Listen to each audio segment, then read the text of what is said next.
In the second paper, I have noted for you in the paper by Hahn, Dunn, Logue, King, Edwards, and Halprin, 2003, a study of patients who have brain tumor.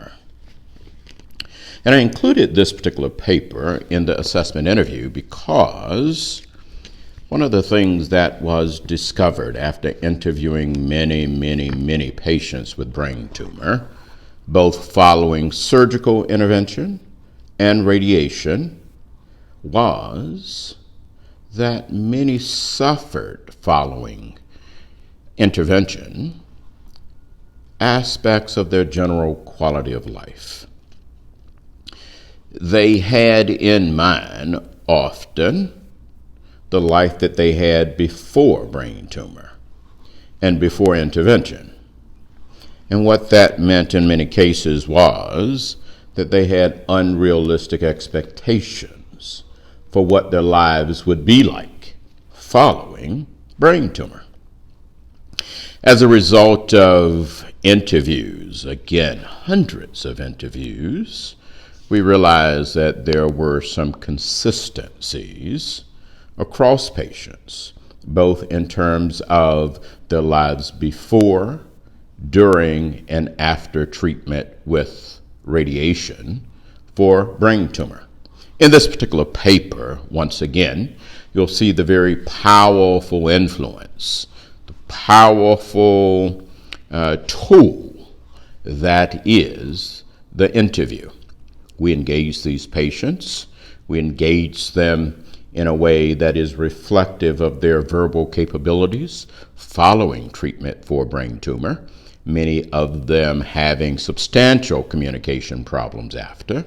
But that interview is what ultimately revealed that which was the deficit in quality of life following treatment that we ultimately decided to study in this particular paper.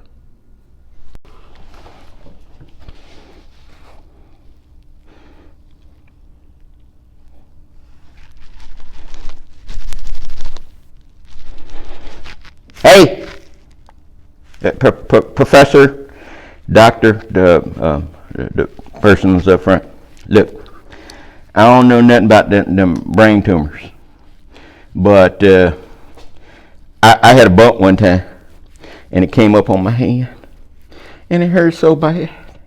I thought I was gonna have to go to the hospital. Instead, I put some Vicks Saf on it. I tied a potato around my neck to take the fever out, and I was better the next morning. Vicks Saf and a potato, better than the hospital any day. Yeah, okay. Thank you. In the Reith et al. Paper, which is a paper that really focuses on that which is the power of behavioral observation and interviewing in assessing a patient, we explored a purely behavioral observation approach to assessing pain in patients that had low intellectual functioning. All of these patients were institutionalized, and we integrated and deployed a measure that allowed us to get good baseline data, which is in fact something that is very important to do. And then as their circumstances escalate, we were able to identify, using behavioral markers, their distress and pain during a teeth cleaning. Dental scaling is the technical term, a teeth cleaning exercise.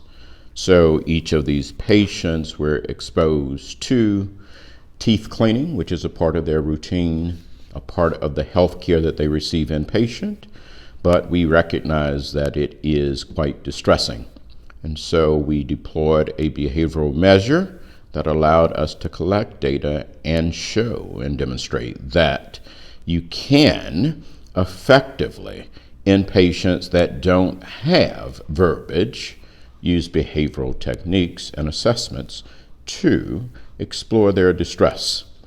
We believe this particular paper is extremely important, particularly for those that have issues with language, such as Alzheimer's disease, low intellectual functioning, children who may be preverbal, and others. Yeah, I'm trying not to catch this here thing.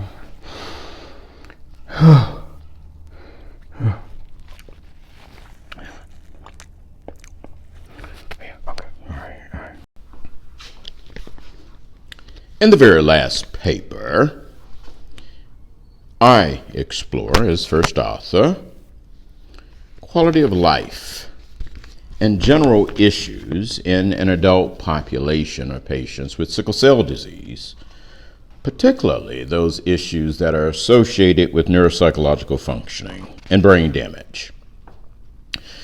After hundreds, if not thousands, of interviews with patients with sickle cell disease, one of the things that I recognized is that the medical record did not always identify intellectual functioning and or deficits in a way that was clinically relevant and that ecologically and validly matched the patient's daily experiences. As such, we took those interviews and we began to explore the literature and ultimately decided that there was enough data to actually write a paper. And so I wrote a paper. You will see a number of North Carolina Central University co-authors on there, both students and faculty. But the gist of the paper is really interesting. The paper suggests that testing and MRI and CT and many ways of scanning the brain often do not detect the full scope of brief attacks, and I don't know what I just said, but that was smooth. I think I just made up a word. Let me try that again. I'm not even going to edit this out. Brief attacks to the brain, and in a way that results in morbidity. We recognize that sometimes these patients are having small strokes throughout the day.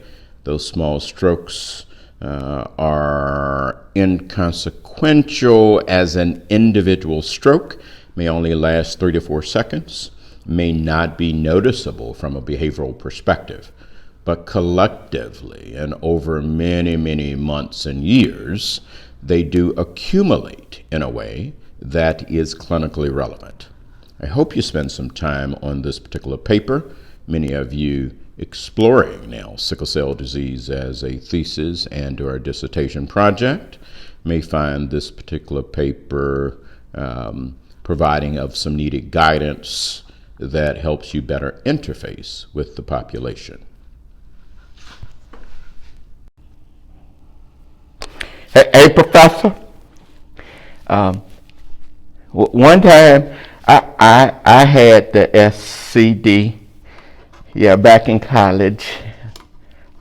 Oh, okay, that might not have been the SCD. Okay, all right.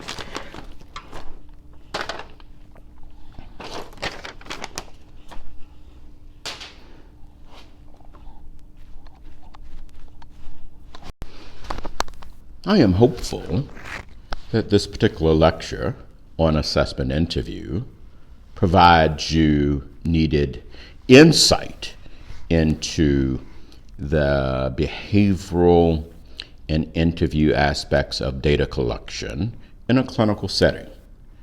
Clinical observation, behavioral assessment, and diagnostic interviewing are exceptionally important skills to be refined and utilized in the clinical and research settings. We will see you next time. Questions? Christopher Edwards, get out that classroom. You know there's a pandemic and you can